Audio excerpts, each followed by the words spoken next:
तकिया वीडियो देखने से पहले वीडियो को लाइक करें, राहम टीवी चैनल को सब्सक्राइब करें और बेल आइकन पर क्लिक करें। शुक्रिया जी। अस्सलाम वालेकुम रहमतुल्लाहि व बरकातुहू। हज़रत फ़याज़ अहमद अर्ज़ कर रहा हूँ बहावलनगर पंजाब पाकिस्तान से। उम्मीद है कि आप खैरियत से होंगे। अल्लाह ताला आपको अपने ईमान में रखे और अल्लाह ताला हासिल के सबसे महफूज रखे, आमीन। हज़रत सबसे पहले जो है मैं आपकी खिदमत में ये छोटा सा शेर पेश करना चाहूँगा कि आयन ईद के दिन मुर्शद का मुझे दीदार हो गया। आयन ईद के दिन मुर्शद का मुझे दीदार हो गया, गोया में रोजे से था मेरा अफ्तार हो गया। अल्हम्दुलिल्लाह। हज़रत मेरा छोटा सा सवाल ये है, जिस तरह आजकल हम अपने टाइम नमाजों के औकात जो है उसे पाबंद करते हैं कि 1:30 बजे जोहर की नमाज होगी, 5:30 असर की नमाज होगी, लेकिन चूंकि आप सलाम के दौर में घड़ियों का दौर नहीं था तो उस वक्त जो है वक्त मुतय्यन कैसे करते थे? 5 मिनट ऊपर नीचे भी हो जाते होंगे, लेकिन हमारे यहाँ तो वक्त पाबंद है, ना ऊपर होते हैं ना नीचे। अगर 5 मिनट ऊपर हो जाए तब भी इमाम साहब को जो है वो घूर घूर कर मुक्तदी देखते हैं, और अगर पहले पढ़ा लें तब भी ये परेशानी बनती है। तो हज़रत क्या आजकल हम जो है वक्त की पाबंदी करते हैं, क्या ये ऐन शरीयत के मुताबिक हम करते हैं? और हज़रत हमारे भावनगर में बहुत ज़्यादा बारिशें हो रही हैं, आप खुद गाँव में याद रखिएगा। अस्सलाम वालेकुम। जी हज़रत से इसकी तफसील। माशाल्लाह माशाल्लाह फ़याज़ साहब आपने भावनगर पाकिस्तान से जो एक शेर भी डेडिकेट किया हमें। अल्लाह ताला आपकी मोहब्बतों को कबूल मंजूर फरमाए और आपके पीर मुर्शद का ज़्यादा फैज़ आप हज़रात को पहुँचे। और बाकी है कि आपने जो सवाल किया है, हाँ नबी करीम सल्लल्लाहु अलैहि वसल्लम के ज़माने में या जब तक ये घड़ियाँ ईजाद नहीं हुई थी तो ज़ाहिर है कि लोग जो वो सितारों के ज़रिए से रास्ते मुतय्यन करते थे। इसी तरीके से सूरज के साए के ज़रिए से औकात को मुतय्यन किया जाता था कि तुलुए शम्स है, ज़वाल शम्स है, गुरूब शम्स है, दरमियान में कौन सा वक्त है, उसके मुताबिक नमाज़ें पढ़ी जाती थी और लिहाजा वो ऐन शरीयत के मुताबिक ये फैसला होता था। आज चूँकि जो घड़ियाँ बन गई हैं और घड़ियों के ज़रिए से तयन कर लिया गया कि अब 1:30 बज गया ज़ोहर की नमाज़ है, अब ये 6:30 हो गया असर की नमाज़ है, अब ये 8:30 हो गया मगरिब की नमाज़ है, तो मुतय्यन कर लिया। तो जब पहले घड़ियाँ नहीं थी तो आगे पीछे 2-4 मिनट हो जाते हों तो उसमें कोई मजाक नहीं, लेकिन आजकल चूँकि घड़ियाँ हैं लिहाजा आगे पीछे 2 मिनट होना उसका सवाल बनता नहीं है। लिहाजा इमाम साहब बिला वजह 5 मिनट 6 मिनट ऊपर नीचे करें ये कह के कि पहले ज़माने में भी तो हो जाते होंगे, लिहाजा अगर आज 8:35 में मैंने जो मगरिब पढ़ दी तो क्या हुआ? ये अब क्योंकि पहले तो कैसा क्राइटेरिया कसौटी थी नहीं तो जो उसको जो बर्दाश्त कर लिया जाता था, लेकिन आजकल तो मौजूद है कसौटी कि घड़ी मौजूद है, घड़ी में जैसे 8:30 हुए आपने समझ लिया मगरिब का वक्त हो गया, अज़ान दे दी या रोज़ा इफ्तार कर लिया। तो उस वजह से कि पहले नहीं था आज आप उसको इस्तेमाल करें तो ये क़यास माल फारिक है, ये ऐसा क़यास करना दुरुस्त नहीं है।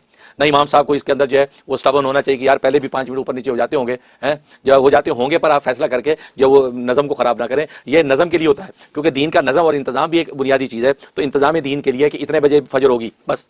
अब आज की तेज़ रफ्तार दुनिया में यहाँ इतना जो है जो कि हालात का तशद्दुद है, लोग जो उस इंतज़ाम के मुताबिक पहुँच जाएंगे कि हाँ नमाज खड़ी होने वाली है 6:30 बजे सर, या 6:30 से पहले पहुँच गए।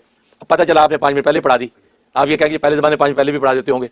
तो ऐसे तो आप नज़्म दीन को ख़राब कर रहे हैं और नज़्म दीन ख़राब होना दुरुस्त नहीं।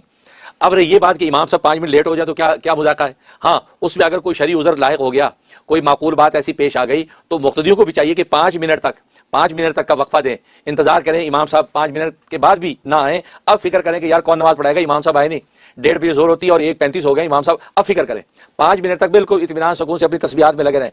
ये बात वो आपकी सही है कि घड़ी पर बिल्कुल सुई होती है 1:30 की तो या शोर बिजना शोर इमाम साहब कहाँ है, इमाम साहब कहाँ है भाई, ये क्या बात, ये गलत क्यों? इसकी वजह यह है कि हकीमुल उम्मत थानवी रहमतुल्लाह ताला ने हदीस नकल की है और ये सही हदीस है कि नबी करीम सल्लल्लाहु अलैहि वसल्लम एक मरतबा जो तशरीफ लाए मुसल्ले पर, जैसे मुसल्ले पर खड़े हुए तो आपको कुछ ख्याल आया, आप फिर वापस चले गए और अपने जो उसके बाद फिर आप वापस आए मुसल्ले पर।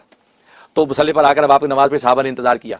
इससे जो है नबी इससे हकीमुल उम्मत थानवी रहमतुल्लाह ताला इस बात का इस्तिंबात किया कि इसका मतलब है कि इमाम को कोई ऐसा उज़्र शरीफ पेश आ जाए तो इमाम जो है वो कम अज़ कम जो 5 मिनट का वक्फा इतना होना चाहिए कि मुक़्तदी इंतजार करे और किसी किस्म की तशवीश पैदा न करे। जैसे इस हदीस में नबी करीम सल्लल्लाहु अलैहि वसल्लम आ गए और फिर वापस चले गए, कोई उज़्र पेश आया तो गोया कि मुक़्तदी ने इंतजार किया, कोई वावेला नहीं किया। बिल्कुल इसी तरीके से आज भी इमाम जो है अगर 6:30 बजे असर है मसलन तो 6:30 बजे तक इमाम साहब नहीं आए तो आप बिल्कुल इत्मीनान से 5 मिनट तक इंतजार करें। तो गोया कि 6:35 जब हो जाए अब आप फिक्र करें कि भाई इमाम साहब अभी तक नहीं आए, लगता वो नहीं आएंगे या उनको मसला हो गया होगा, भाई कोई और बंदा नमाज पढ़ा दे, या इमाम साहब ने कह रखा होगा कि भी मैं नहीं आऊँगा, आप 6:30 बजे नमाज पढ़ा देना, तो जो भी वो मुतल्लका आदमी होगा वो नमाज पढ़ा दे। तो कहने का मकसद यह है कि नमाज का वक्त ये कोई मौत का वक्त नहीं है। मौत का वक्त होता है जो एक लम्हा ना आगे होता है ना एक लम्हा पीछे होता है, ऐन वक्त पे मौत आती है। नमाज 6:30 है तो अब 6:30 ही जो जरूरी नहीं है, हाँ कोई भी उज़्र शरीफ पेश आ सकता है तो 5 मिनट जो है ऊपर नीचे हो सकता है। लिहाजा आदमी जो है वो नमाज के नज़म को या मस्जिद के अंदर हाय वावेला शोर होगा ना करें क्योंकि खाम का गुनाहगार होंगे। लिहाजा खामोशी इख्तियार करें, 5 मिनट के बाद नया आदमी जो भी मुतल्लका है उसको खड़ा करके नमाज पढ़ा दे। तो ये तरीका है। तो इस अंदाज से अगर सब लोग अमल करेंगे तो मस्जिदों के अंदर इंशाल्लाह तशवीश भी नहीं होगी और लोग जो है इत्मीनान के साथ अल्लाह के घर के अंदर बाद में बैठे रहेंगे।